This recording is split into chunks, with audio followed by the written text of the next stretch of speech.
Hello guys मु आपन प्रिय तुषार आज ब्लॉग को आपण मानक स्वागत करुच्ची। आज ब्लॉग रे देखिए गोटे नुआ प्रकार आइसक्रीम चलतु वीडियोटी को देखिबा। प्रथमे ग्लास रे पानी नै जिबा तापर बिस्कुट को भांगी किना पकेइबा तापर क्षीर पकेइबा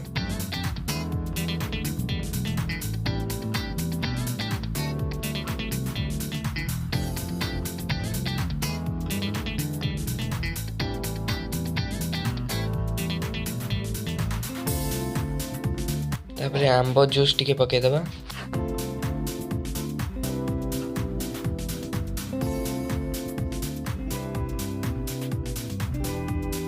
तापर ताकू भलक से गुले दबा।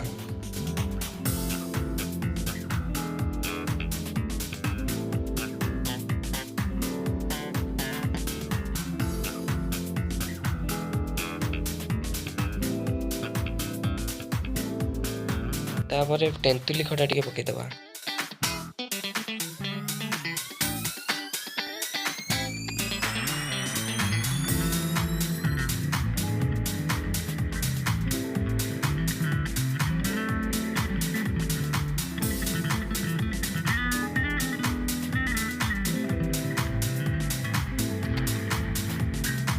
तापर 24 घंटा फ्रिज भीतर रखिदबा।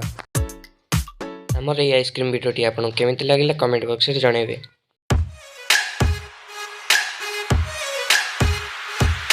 वीडियोटी भल लागिथिले लाइक सब्सक्राइब करि जानते।